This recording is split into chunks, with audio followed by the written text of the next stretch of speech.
What's up, guys? Welcome back to the channel. Here we are with another reaction. In this, we have 11 nations that regret kicking Indians out. They are begging Indian to come back. Before we dive in, if you guys happen to enjoy, please don't forget to subscribe, give a video a thumbs up. Also, if you like to support the channel by becoming a member, all you gotta do is hit the join button to receive your exclusive benefits. Let's dive right in.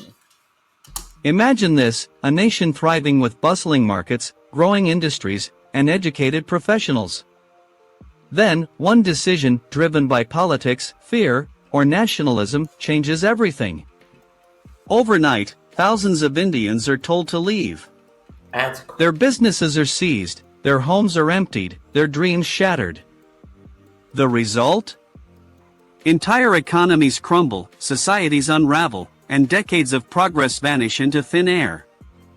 This isn't fiction. It's a dark chapter in the history of more than a few countries, nations that once relied heavily on the Indian community, only to cast them out, and later realize the devastating cost of that decision. You see, Indians weren't just migrants. They were builders, traders, engineers, teachers, and visionaries. From Africa's east coast to the islands of the Caribbean, from Southeast Asia to the Pacific, Indians laid the foundations of commerce, medicine, infrastructure, and education. But history took a turn. In countries like Uganda, Myanmar, and Fiji, they were labeled outsiders. They were forced out. And the countries that once thrived with their help? They struggled, some never fully recovering. Today, many of these same nations are quietly trying to reverse their decisions, offering citizenships, inviting Indian businesses back, even publicly expressing regret. So, what went wrong? Why were Indians targeted? And what price did these nations pay for pushing them away? Stay with us as we you lose a lot of talent. You lose a lot of brains. Indians are very, very smart. As you see, they come over here. They attend all the top schools. They in India, they have absolutely sensational schools. And I feel like a lot of Indians nowadays are deciding to stay in India. So they're keeping all that brain drain. They're keeping all that brain there. It's not going to the rest of the world as much, but you look at the top corporations and CEOs here in the U.S., and a good number of them are actually Indian. And so you look at the STEM graduates that Indians have. I think they graduate more STEM grads than any other country. I could be completely wrong. Please correct me. But yeah, so you lose a lot. uncover the untold story of 11 nations that regret kicking out Indians, and you won't believe who made the list. 1. Uganda, a nation that emptied its soul. In the early 1900s, the British Empire brought thousands of Indians to East Africa, Uganda in particular, to build the now famous Uganda Railway. Oh wow! But what began as a labor project evolved into something much more significant. Indians didn't just lay tracks, they laid the groundwork for commerce, trade, and entrepreneurship in Uganda. Really? By the mid-20th century, they were running shops, managing banks, establishing schools, and keeping Uganda's economy humming. In one of the most infamous acts of mass expulsion in modern African history, dictator Idi Amin gave the Indian community 90 days to leave. Wow! Nearly 80,000 Indians, many of whom had lived in Uganda for generations, were accused of milking the cow without feeding it. Properties were seized. What? Businesses were handed over to government loyalists with zero experience. Within months, Uganda transformed from a promising economy to a cautionary tale. Wow! Shops were abandoned. Supply chains collapsed. The once vibrant economy spiraled into chaos and poverty. Idi Amin's vision of self-reliance turned into a nightmare of economic isolation. Years Oh, he was stupid. He was stupid. He thought that was gonna work. 80,000 Indians took their homes, took their businesses, gave them 90 days to ship out. after they helped build the place. The real ones is Indians that have been there for generations. That's insane. Years later, Uganda realized the cost of its mistake. In the 1990s and 2000s, the government began inviting Indians back, offering dual citizenship, investment opportunities, and public acknowledgement of past wrongs. Some returned. They reopened shops, restarted businesses, and once again began contributing to the very nation that once rejected them. 2. Malaysia, a silent exodus of brilliance. Malaysia's Indian community played a critical role in shaping the nation's development during and after colonial times. Brought in by the British to work in rubber plantations, many Indians later entered professions like medicine, law, education, and civil service. By the 1960s, Indians had become an integral part of Malaysia's multicultural fabric. But things took a turn in the 1970s with the introduction of the New Economic Policy, NEP, a policy aimed at uplifting the Bumiputera, Malay majority. While well-intentioned in addressing historical inequalities, the NEP resulted in the systematic marginalization of Indian Malaysians. Oh, wow. University quotas, limited access to economic opportunities, and subtle forms of exclusion triggered frustration and alienation. Gee. Thousands of talented Indian Malaysians left for Singapore, the United States, and the United Kingdom, places where their skills were recognized and rewarded. Yeah. Malaysia lost doctors, engineers, scientists, and entrepreneurs, people who could have pushed the nation further in tech, innovation, and global competitiveness. Today, Malaysia faces a tech and talent gap.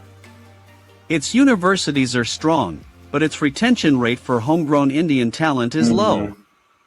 As policies are revisited and inclusivity becomes a growing concern, there's an unspoken realization: losing the Indian community meant losing a generation of nation builders. 3. Myanmar, It's like these countries they just figuring it out the hard way. Like, bro, these Indians that have been there for so long, to just abruptly kick them out, it's going to affect you in some way, shape, or form. And that should have been in a thought process before you decide to kick a whole group of people out. Burma, from prosperity to poverty. In the early 20th century, Rangoon, now Yangon, was one of the busiest cities in Southeast Asia, largely powered by Indian administrators, bankers, teachers, and laborers brought in during British rule. Indians became the professional backbone of Myanmar, managing banks, trading goods, running schools, and staffing hospitals. Dang. The junta viewed Indians as economic threats and cultural outsiders. Mass nationalization followed. Indian families lost their homes, their savings, their businesses virtually overnight. Over 300,000 Indians were forced to leave, many with nothing but the clothes on their backs. The result? Myanmar's economy, once one of the strongest in the region, plunged into decades of stagnation and isolation. The loss of Indian expertise and enterprise left a void that the junta could never fill. Today, while Myanmar still grapples with political unrest, there are quiet diplomatic efforts to re-engage with India and attract Indian investors, especially in infrastructure and tech. I bet. But for many Indians, the scars of the past remain, and for Tanzania, nah, y'all can't have me back, bro. Not after kicking me out overnight with nothing but the clothes on my back. The other ones were dirty as well, but at least we had like 90 days. We had that tiniest bit of time. Y'all literally kicked us out overnight. I can't forget that. Strangled economy. Can't forget that. In Tanzania, the Indian community once controlled much of the retail trade, manufacturing, and healthcare system.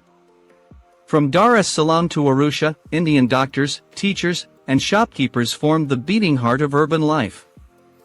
They brought stability, trade routes, and knowledge that helped Tanzania flourish under British colonial administration.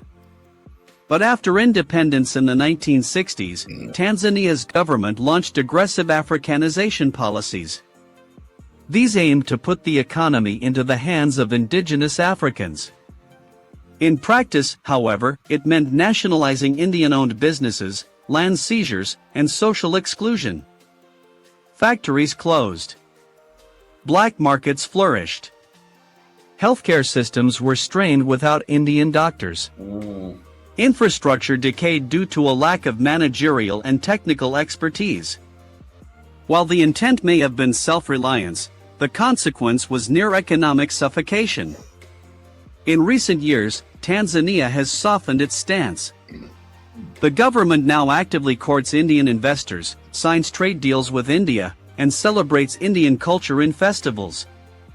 The once targeted community is being welcomed again, not out of nostalgia, but out of economic necessity. 5. I Kenya. think like the only reason these countries asking for Indians to come back because of economic necessity, because y'all see how valuable they are. But like, why should we come back? Y'all kicked us out. Y'all kicked us to the curb. Y'all booted us. And now y'all asking for us back because the economy's crushed without us? That ain't our problem. From distrust to celebration. Indians were among the earliest builders of modern Kenya. Brought in to construct the Kenya-Uganda Railway, they stayed and became shop owners, industrialists, and civil servants. Their influence expanded rapidly, especially in Nairobi, where they built schools, temples, and entire neighborhoods. However, after independence in 1963, pressure mounted on Indians to adopt Kenyan citizenship or leave. They faced political distrust and were often seen as outsiders who had benefited from colonial rule. A significant number of Indians chose to leave, many migrating to the United Kingdom or Canada. Kenya's economy didn't collapse like Uganda's, but the loss of Indian entrepreneurs and professionals did leave a noticeable dent. A layer of dynamism in trade and commerce quietly disappeared. Fast forward to today, and the mood has shifted. Kenya now celebrates Diwali as a national event, Indian films are shown in mainstream theaters, and Indian Kenyans are represented in parliament. In 2017, the government even officially recognized people of Indian descent as the 44th tribe of Kenya, a powerful symbolic move that acknowledged both past mistakes and current contributions. Respect. 6. Fiji. Absolute respect for that one. Absolute respect. Yeah, just I feel like when you're kicking any group of people out, you have to realize that they're bringing something to the country, especially when it's a large group of people. And I think you start to feel the aftershock of what the cost is once you kick them out. A lost generation of minds.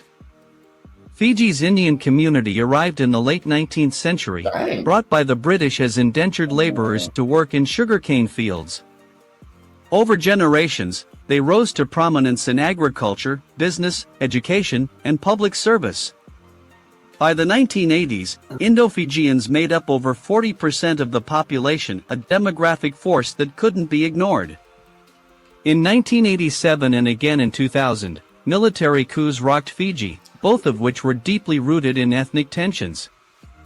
The Indo-Fijian community was blamed for shifting political power dynamics. Violence, property seizures, and systemic exclusion followed. The result? A mass exodus. Thousands of Indo-Fijians, especially the educated elite, left for Australia, New Zealand, Canada, and the US. Fiji lost teachers, doctors, engineers, and entrepreneurs. The economy, particularly the sugar industry, suffered immensely. I bet they did. Today, Fiji is attempting a more inclusive political climate. The current government promotes multiculturalism, and there are renewed efforts to re-engage with the Indian diaspora. Festivals like Holi and Diwali are national holidays, and Indian culture is recognized as central to Fijian identity. But for many Indo-Fijians, the past remains a bitter memory, and for Fiji, a painful lesson in what happens when diversity is treated as a threat instead of a strength. 7. South That's Africa. what's starting to happen in the world today. People are starting to treat diversity as a threat and not a strength. And I think the world's about to find out, like, once you stop the multiculturalism and people from other countries from coming into your country or staying in your country, you're going to see exactly what you're missing. Africa. Indians have been in South Africa since the 19th century, originally brought in as indentured laborers to work on sugar plantations in Natal. Despite their deep roots, they were subjected to systemic racism and severe restrictions under apartheid. Indians were often classified separately, neither black nor white, and were excluded from political power, decent housing, and many forms of employment. This hostile environment led many skilled Indians to emigrate in search of better opportunities, particularly during the height of apartheid in the 1960s and 70s. However, after the fall of apartheid, things began to change. Today, Indian South Africans like former Finance Minister Pravin Gordhan and business leaders are playing key roles in the country's rebuilding process. There's a growing appreciation for their economic and cultural contributions, but the scars of marginalization still linger. 8. Guyana. In Guyana, Indians were brought in large numbers as indentured laborers after the abolition of slavery. Over time, they became the majority ethnic group, influencing everything from agriculture to politics. But this demographic shift created persistent racial tensions, especially with the Afro-Guyanese community. Political instability and discrimination drove many Indo-Guyanese professionals to leave, weakening the country's intellectual and economic base. Doctors, engineers, and teachers left in droves, taking with them the promise of a more developed nation. Today, Guyana is making cautious steps toward ethnic harmony. Government outreach to the diaspora and economic reforms signal a desire to repair the past and reintegrate its. 9. Trinidad and Tobago. I feel like I get that. I feel like these countries are just kind of trying to blame Indians for certain things going wrong in the country, and they're just trying to put it all on them. And it's like, bro, like we not the reason this is happening. Like just because we pick leaders we think would be best suited. But yeah, there's a lot of us, but because of a candidate won, now you want to kick us out so y'all can control the political environment. Now look at Charlie Thomas. Trinidad and Tobago has one of the largest Indian populations in the Caribbean. Indians here contributed massively to agriculture, especially sugarcane, and later expanded into business, education, and public service. However, despite their numbers, Indo-Trinidadians faced decades of cultural and political marginalization. Many left for the US, Canada, and the UK, causing a brain drain that affected national development. Yet in recent years, there's been a cultural revival. Indian festivals like Diwali are now national holidays, and chutney music echoes alongside calypso. The country is starting to celebrate the very culture it once sidelined, but regrets about lost talent remain. 10. United Kingdom, post-Brexit reflection. One of the most paradoxical chapters in diaspora history occurred in the United Kingdom. During the 1960s and 70s, Britain introduced laws to restrict the entry of Indians from East Africa, even those who held British passports. Many were denied entry, left stateless, or forced to seek refuge in countries like Canada and the US. Yet, those who were eventually allowed in transformed the British economy. Cities like Leicester, Birmingham, and London thrived due to Indian enterprise. Today, the UK actively courts Indian talent through new visa programs and business ties, particularly after Brexit. The irony is hard to miss. The very community once turned away is now seen as a pillar of growth. Definitely ironic. 11. Rwanda. I would say that's definitely ironic, but I absolutely love that so freaking much. Shout out to the UK for realizing how valuable Indians are. Rwanda once had a modest but vibrant Indian trading community. Many Indians were involved in commerce and small-scale manufacturing, contributing to local economies. But political unrest and the devastating genocide of the 1990s led to their departure. In the years since, as Rwanda rebuilds itself into a tech-savvy and clean economy, it has begun quietly inviting back Indian businesses and entrepreneurs. While the numbers are still small, the intention is clear. Rwanda wants to reconnect with a community it once lost, recognizing that rebuilding without them is slower and harder. Why Indians made a difference. So, why did the Indian diaspora have such a profound impact in so many countries? First, it's the entrepreneurial spirit. Indians, even when arriving with little or nothing, often built thriving businesses from scratch: corner shops, textile mills, pharmacies, and more. They understood market gaps and filled them with ingenuity and hard work. Second, education. Whether doctors, lawyers, engineers, or teachers, the Indian diaspora placed immense value on education. Families often pooled resources to send their children to school, knowing that knowledge was the ultimate passport. And bam, that's the one. And that's what I absolutely love. The Indian parents, I feel like they definitely push their kids into certain fields that they will be very successful in, and that success comes with good paycheck, comes with the level of pristine. It looks nice, right? You get put in a nice light. It comes with the level of honor of, yeah. I can't think of the word I'm looking for. Glamour, glory. I don't know. But education is absolutely a huge thing, and I'm gonna have to push my kid into them STEM fields. Third, adaptability and multilingualism. Indians learned local languages, respected local customs, and often became cultural bridges between communities. Their ability to integrate without losing identity made them vital to multicultural societies. Community networks also played a key role. Indian diaspora groups created temples, mosques, schools, and trade associations that not only served their own but uplifted entire regions. They sent remittances back home and reinvested in their host countries, generating economic cycles that benefited all. When these communities were expelled or marginalized, it wasn't just people that were lost. It was entire ecosystems of commerce, culture, and innovation.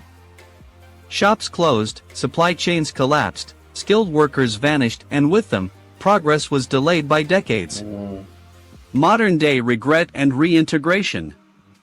Today, there's a visible shift.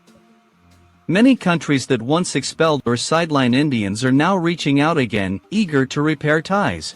I don't blame them. We see cultural diplomacy taking root. Events like Indian Diaspora Day are now celebrated in countries like Mauritius, South Africa, and Trinidad. Leaders from these nations attend Indian festivals, promote Bollywood screenings, and speak of shared heritage. Bilateral economic agreements are being signed, especially as India rises as a global tech and trade power.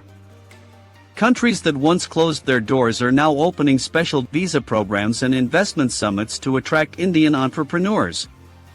Universities in places like Kenya, the Caribbean, and even Rwanda now offer diaspora scholarships, hoping to lure back the descendants of those who left. Indian origin CEOs are being appointed to government advisory boards. There's a clear pattern: the world wants back what it once pushed away. These efforts, while commendable, also speak volumes about the cost of exclusion. Yeah. The desire to reconnect is not just emotional, it's economic and strategic. Yeah, exactly. They're looking for Indians to come back to help boost their economies. They start to realize the brain drain they lose when they kick Indians out, and just how valuable Indians are. But I think in any country, when you're multicultural, to kick any culture or any group of people out is, you're going to understand the value that they brought once they're gone. Once they're gone, it might be too late for you to court them back. Many countries now realize that prosperity is tied to diversity and inclusion, not division. Agreed. The story of the Indian diaspora is one of resilience, brilliance, and irony. From East Africa to the Caribbean, from Southeast Asia to the UK, Indians have built, rebuilt, and in some cases, rebuilt again. The ultimate irony? Those who were once expelled are now being courted. Their presence, once seen as a threat, is now viewed as essential. This isn't just a story about Indians. It's a lesson for every nation. Inclusion builds nations.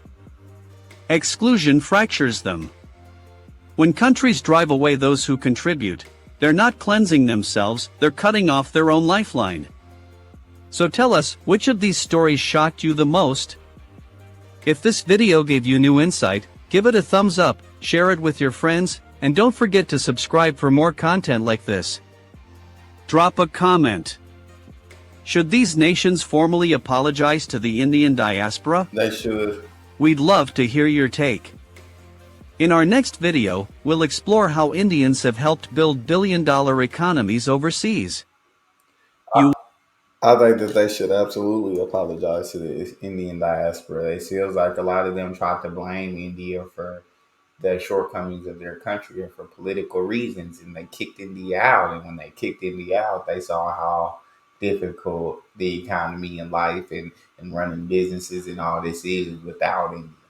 That's all we have. If you guys enjoyed, don't forget to subscribe, give it a thumbs up, check out the next. I'll see y'all next time.